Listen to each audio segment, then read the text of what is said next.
Hello everyone, I am Varun Gupta and you are watching Natural English. This is useful for all academic, professional, competitive purposes and this is 8th capsule of this series. Let's begin. We reckoned that we had just about break even.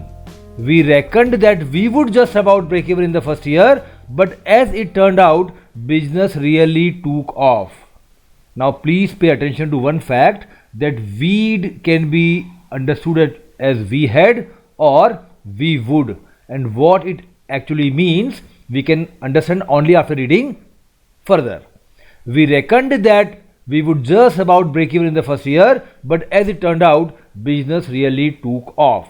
Now this has got some interesting phrases. The first thing that is really appealing to me in this sentence is the word break even. Commerce students must be knowing it. Break even का मतलब होता है to reach the level of no profit no loss. When you start a business definitely there are more expenses and there are no incomings initially, right? But as you start and proceed slowly you start developing incomes, and then a moment comes when your incoming is exactly equal to your expenses, and that moment is known as break even. उसे कहते हैं कि आपने break even कर लिया है. The company expects to break even during the fourth quarter of 2002. Fourth quarter का मतलब होता है fourth part of 3 months, that is October, November, December is the fourth quarter of a particular year. The company expects to break even.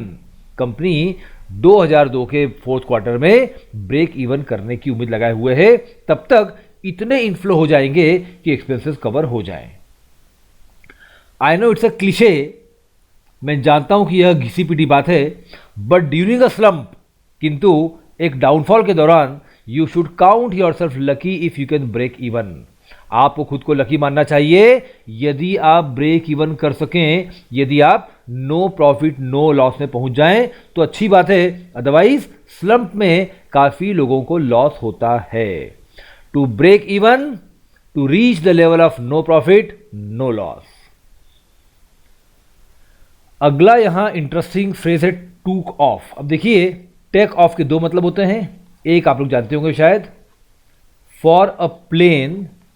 Plane के लिए जब plane जमीन से ऊपर उठकर उड़ने लगता है then we call that the plane has taken off. लेकिन बिजनेस में इसका मतलब होता है टू बिकम प्रॉफिटेबल और टू ग्रो कंसिडरेबली. आप कंपेयर करेंगे तो यह मीनिंग भी कुछ कुछ प्लेन जैसा ही है.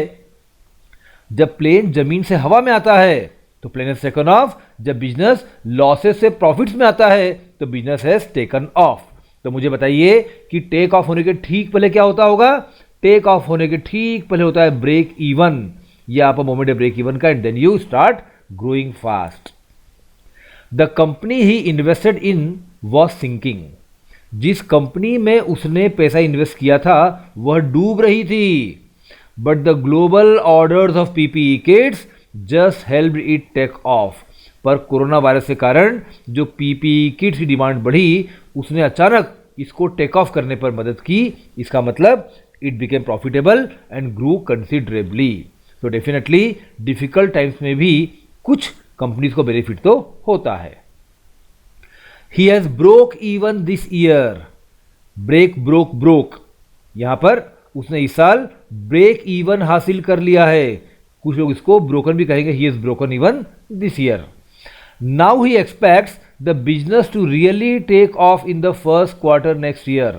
अब वो आशा करता है कि अगले साल के पहले क्वार्टर में बिजनेस टेक ऑफ करेगा, प्रॉफिटेबल होगा, तेजी से बढ़ेगा. तो ब्रेक इवन के बाद taking of definitely is a next step.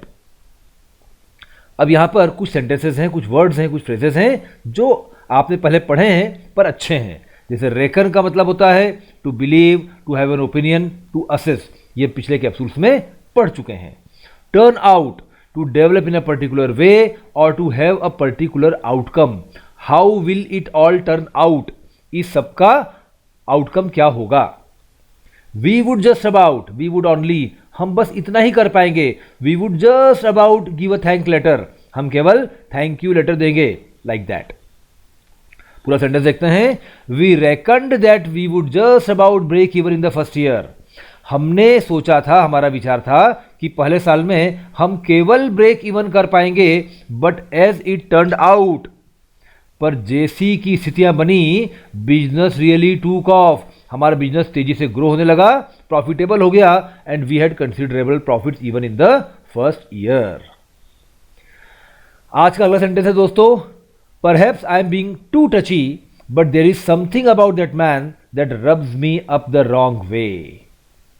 It's also full of very interesting phrases. सबसे पहले देखिए, एक यहां वर्ड आया है टची। टची का मतलब क्या होता है? When somebody is over sensitive, easily upset और इजीली अनॉयड, उसे कहते हैं टची।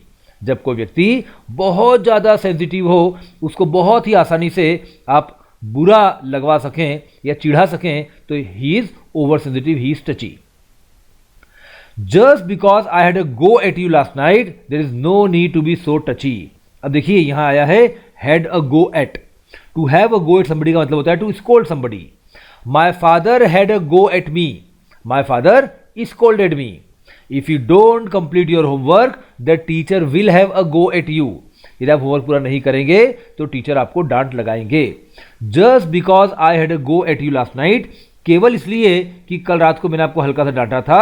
There is no need to be so touchy, इतना ज्यादा सेंसिटिव या एनॉयड होने की आवश्यकता नहीं है। Mona is very touchy but her sister is quite thick skinned. अब थिक स्किन्ड क्या होता है भाई? Somebody who is not easily upset और offended by what other people से। जब दूसरों के कहने से कोई फर्क नहीं पड़ता आपको, then you are thick skinned. Mona is very touchy, Mona बहुत टची है, वो बहुत सेंसिटिव है, लेकिन उसकी बहन काफी हद तक थिक स्किन्ड है, उसकी बहन को कोई फर्क नहीं पड़ता। आजकल की दुनिया में यदि आपको सोशल मीडिया पर एक्टिवली पार्टिसिपेट करना है, then you must be thick skinned. यदि आप टची होंगे तो रोज रोज आप अपने अकाउंट को बंद कर देंगे। अगला फ्रेज है, there is something about that man that, very very interesting opening of a sentence to mention some quality of somebody and its impact. जैसे there is something about him that impresses me a lot. उसमें कुछ तो है जो मुझे बहुत प्रभावित करता है, उसमें कुछ तो है ऐसा जो मुझे बहुत प्रभावित करता है। I did not like her initially, मैं पहले उसे पसंद नहीं करता था, बट किंतु there is something about her that draws me to her now. पर उसमें कुछ तो ऐसा है जो अब मुझे उसकी तरफ जाने की इच्छा होती है। That means there is something about somebody का मतलब होता है उसमें कुछ ऐसा है कि। When you want to describe somebody और mention somebody qualitatively, then that's a very good opening of a sentence. अगला है दोस्तों, rubs me up the wrong way. To rub somebody up the wrong way का मतलब होता है किसी को इरिटेट करना, किसी को एनॉय करना।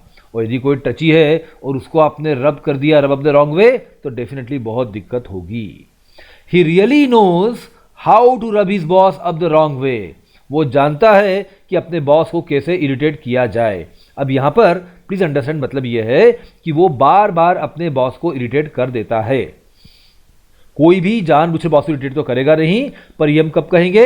ही really knows how to rub his boss up the wrong way, मतलब उसने अपने बॉस को इरिटेट करने में महारत हासिल कर ली है, रोज कुछ ना कुछ ऐसा करता है। Be very careful when you deal with this man. जब इस आदमी से डील करो तो बहुत केयरफुल रहना। Don't rub him up the wrong वे, इसको एनॉय मत करना। ही सीम्स वेरी टची, ये बहुत सेंसिटिव लगता है, इसको आपने एक बार एनॉय कर दिया तो लंबे समय तक आपको तकलीफ होगी। तो don't rub him up the wrong way, be careful, be very particular about this man. पूरा समझते हैं दोस्तों। Perhaps I am being too touchy, शायद मैं आवश्यकता से अधिक टची हो रहा हूं। But there is something about that man, पर इस आदमी में कुछ तो है that rubs me up the wrong way, जिससे मुझे गुस्सा आ जाता है, मैं इरिटेट हो जाता हूं। मतलब यहां स्पीकर कह रहा है कि मुझे नहीं होना चाहिए, पर फिर भी इस इंसान में कुछ ऐसा है कि मैं बार बार इरिटेट हो जाता हूं। आज का थर्ड और लास्ट नेचुरल इंग्लिश का सेंटेंस है, we give him a lot of stick at work over his appalling choice of ties. But he is too thick skinned to let it bother him. पहला phrase है a lot of stick. अब देखिए, किसी को बहुत ज़्यादा stick देने का मतलब होता है to tease him, to make fun of him, to criticise him continuously. बार बार लगातार जब किसी को आप टीज करें, उसका मजाक बनाएं, क्रिटिसाइज करें, तो you are giving him a lot of stick.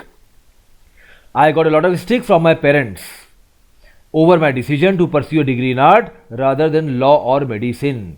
Law या मेडिसिन, वकील साहब या डॉक्टर साहब बनने की बजाय चूंकि मैंने कलाकार बनना चाहा, इसलिए मेरे पेरेंट्स ने मुझे बहुत डांटा, बहुत टीज किया, बहुत परेशान किया, बहुत क्रिटिसाइज किया। परस्यू का मतलब होता है जब आप किसी कोर्स को आगे चलाते हैं, उसमें आगे पढ़ते हैं, then you are pursuing this course. The speaker wanted to pursue degree in art. अगला देखिए, I know my boss is going to give me a lot of stick for this accounting error. मैं जानता हूं कि मेरे boss मुझे बहुत ज़्यादा क्रिटिसाइज करने वाले हैं, डांटने वाले हैं, मेरा मजाक उड़ाने वाले हैं फॉर दिस अकाउंटिंग एरर, इस अकाउंटिंग की गलती के लिए। तो स्पीकर से एरर हुई है और उसको पता है कि अब क्या होने वाला है।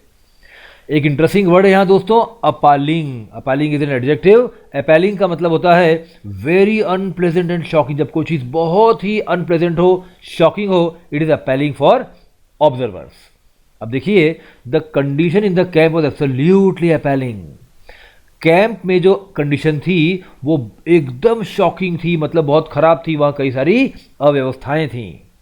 At peak times, peak times क्या होते हैं भाई? जब बहुत ज़्यादा ट्रैफिक हो, जब बिल्कुल ज़्यादा व्यस्तता का समय हो, उस समय द एयरपोर्ट इज अपैलिंगली क्राउडेड। इस समय एयरपोर्ट में इतनी ज़्यादा भीड़ होती है कि आप शॉक रह जाओ। अब डेफिनेटली कोविड सिचुएशन में यदि कहीं भी आपको भीड़ दिखेगी तो वो आपके लिए अपैलिंग ही होगी। अगला यहाँ एक बड़ा इंटरेस्टिंग यूसेज है दोस्तों, लेट इट बॉदर। अब देखिए, लेट समथिंग बॉदर का मतलब होता है टू बी इरिटेटेड और एनॉयड बाय समथिंग। जब किसी चीज को आप अलाउ करते हैं कि आपको एनॉय करे, then you are letting it bother you, और आप उससे हो जाते हैं बिल्कुल proof that you are not allowing it to bother you. देखिए पहला sentence, it is good to listen news in the morning. सुबह न्यूज सुनना अच्छा है, but you should learn to not let it bother you. पर आपको सीखना चाहिए कि यह आपको परेशान न करे। कई बार न्यूज़ सुनकर लोग बहुत इरिटेट हो जाते हैं। You can listen to news but please learn how not to be bothered by it. You should not allow it to bother you. In a job, boss may say a lot of unpleasant things to you. नौकरी में boss जो होगा वो कई सारी unpleasant चीज़ें आपसे बोलेगा, बट किंतु over a period of time, कुछ समय के बाद, you develop the art of not letting it bother you. आप यह कला डेवलप कर लेते हैं कि आपको इससे कोई फर्क नहीं पड़ता। It does not bother you, you don't allow it to bother you. पूरा देखते हैं दोस्तों। We give him a lot of stick at work over his appalling choice of ties. मतलब यहां किसी की बात कर रहे हैं जो बड़ी अजीब तरह की टाइज लगा के आता है। उसकी टाइज की चॉइस को स्पीकर अपैलिंग बोल रहा है, शॉकिंग बोल रहा है। हम उसकी शॉकिंग चॉइस ऑफ टाइज पर उससे बहुत क्रिटिसाइज करते हैं, उसका मजाक उड़ाते हैं काम पर। But he is too thick skinned, पर वो इतना थिक स्किन्ड है to let it bother him कि उसको इससे कोई फर्क नहीं पड़ता। टू का मतलब होता है वह इतना थिक स्किन्ड है कि उसको इससे कोई फर्क नहीं पड़ता। He does not allow it to bother him. वो हंसता हंसता अपना काम करता रहता है। तो dear friends, I invite your feedback. आपको ये कैप्सूल कैसा लगा? आपके कमेंट्स यूट्यूब पर हमको हेल्प करेंगे, और आपके पास जो भी सजेशन मन में आए प्लीज प्लीज प्लीज हमको दीजिए व्हाट्सएप पर या ईमेल पर, because I want this series to run according to your wishes and needs and requirements. Thank you, all the best, enjoy, take a very good care of yourself.